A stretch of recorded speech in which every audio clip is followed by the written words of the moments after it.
Alright, so for today's lesson, you're going to be downloading two different files, a calendar pics folder and a calendar InDesign file.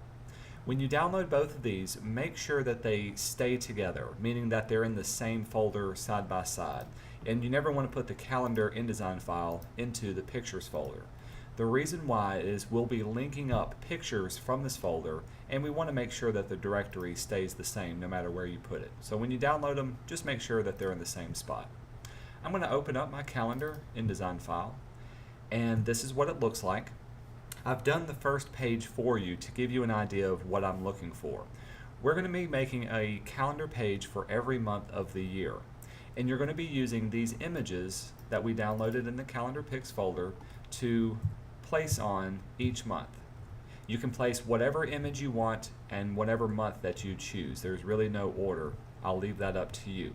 But you'll notice that these images are very, very colorful. I forgot the name of this artist right now, but he's a great digital artist who adds color to his work. And we want to make use of these colors in the calendar that we're creating. If you'll see on the example that I'm giving you, the picture has lots of really warm reds and yellows and oranges. So when I created the bottom portion of this calendar, the colors that I used mimic those that were found in the picture that I used, mainly the reds, the oranges, and even a little bit of the white. This is a common graphic design thing to do. If you don't know what color to make something, use a color that's found in a picture that you're using, and you can't go wrong. So here's how to start the project that we're doing. We need to have open two particular palettes. We need the Pages palette and we need the Swatches palette. Now I've got both of mine opened here, but remember, if you don't see it, you can go up to the top to Window and pull it open. I'm going to drag my Pages palette out. We'll open it up so I can see all of my pages.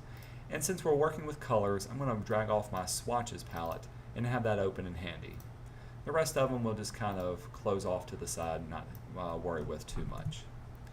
In my pages, in InDesign, of course, you can see the number of pages that we're working on. In this case, I just have the one.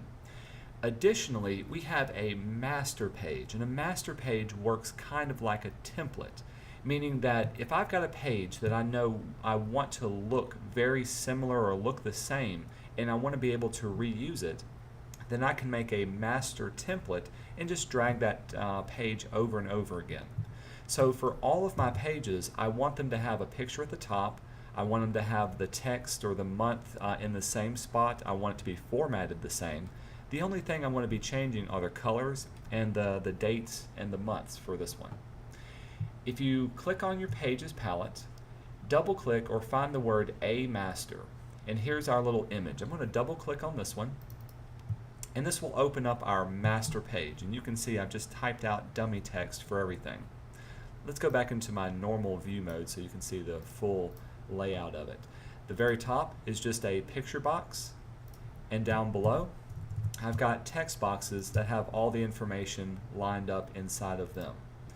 With this one, of course, I can highlight it and change it. We're not going to change the master page itself, but I did want to make you aware of what it looks like. If I wanted to make any change to all of my pages at once, I can simply change the master page and it will make those changes in formatting that I want to. But this is how we're going to use our master page. First of all, let's go back to our pages. Notice now I'm in my master page, it's highlighted. If I double click on my regular page, it'll jump back to my normal editing mode. Let's make a new page that's copied from the master page. And this will be page 2. I'll back out so we can see what it looks like. In our Pages palette, you can click and drag a master page down below. Now you can see I have a page 2. And this is what page 2 looks like. Here's page 1, scrolling down to page 2. Of course, it's not formatted, so now it's up to me to actually format this page that I need to work on. With this, if I try to click on it and make edits, well, nothing's happening. The reason nothing is happening is because InDesign tries to lock down that page. In other words, it's not going to make you make edits until you absolutely need to. So to unlock the page, the second thing we need to do is in our Pages palette, hold down Control and click on page 2, and then we're going to override all master page items. With this checked off, now when I click on it, you can see I can move things around and actually make edits to the page that I want to. This is what we want it to do. So the first thing, let's drop in a picture so we know what it would look like. Got my text box, go to File and Place. And I've got it on the desktop, so there's our calendar pictures. Where are they? Yep, there they are.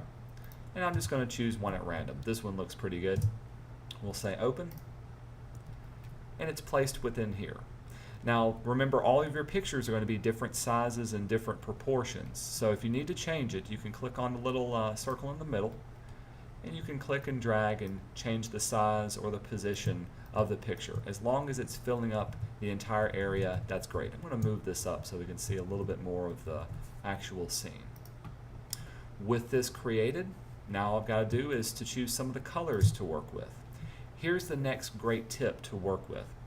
If I choose a color, I want to be able to save that color so that I can pick from it again. So the tool I'm going to use naturally is our eyedropper tool. Eyedropper is used to pick out certain colors. And I'm going to click on an area that I want to save a color for. So let's say I wanted to save this particular shade of yellow. I'm holding down my Option key, and I'm going to click on this particular area. And when I let go, you can see in our fill color, that's what's been saved. Let's save this fill color in our swatches palette. Here's how we're going to do that. I've pulled open my swatches palette. Let's zoom into here. And remember, all of these have the colors that are commonly used. But now, if I click on the new swatch color, that swatch that I had picked, that particular shade of yellow, has been saved as an RGB value into my swatches palette. Now, if this is to be printed, of course, we don't want to use RGB. We need to have it as a CMYK value. Here's how to convert this to CMYK. Double-click on the little icon at the far right of your swatch. This will bring up our swatch options, and you can see the color mode that it's in is set to RGB. Simply click over to CMYK, and it'll choose a color as close as possible to that particular shade of yellow, and that's what we want. When we say OK, now our swatch has been converted from RGB to CMYK, and I can use those numbers over and over again. So let's actually put this into practice. I want to make the background of the bottom portion to be that particular shade. I've got just a blank picture box in the background. So with it selected, we'll click on our new swatch, and now I've got the yellow in the background. Let's choose another color to make for the text and the other information. I've got my eyedropper. Since I chose such a light color, let's choose something that's a little bit darker. Holding down Option, I'll click on this particular shade of red. Let's get something maybe a little bit more saturated. Over here is a great one. Holding down Option and click. So I've got it, I've got it filled up in my fill swatch. I'll click New Swatch. So there's my red RGB value.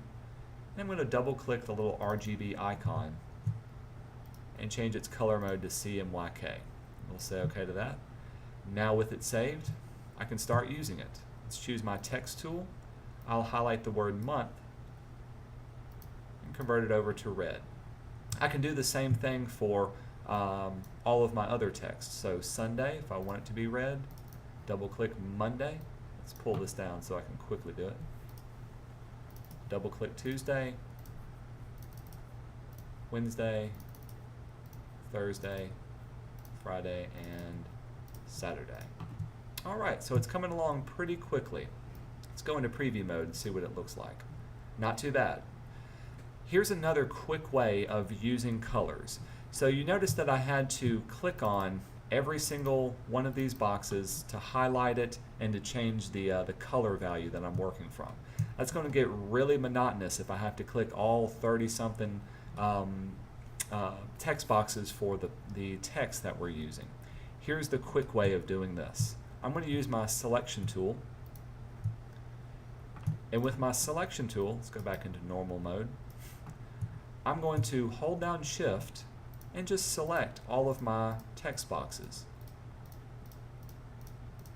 So So I'm not making any changes, just clicking multiple times, and I know they're selected because you can see they're getting highlighted. Alright, got all of those text boxes selected. Let's say I wanted to change all that color to white or some other color that I had saved. Well, if I click on the color white now, you can see that the background is changed to white. That's not what I wanted. Let's undo that. Command Z. What I want to do is to change the text color. In our swatches palette, you can see there's a T and there's a little box. Right now, I'm only formatting the color of the container, the actual text box itself. If I click on the T, now I can change the color of the text, and you can even see my fill color has a little T inside of it. With them all selected, I can click on white, and now you can see all the text color has been changed all at once because they're all selected.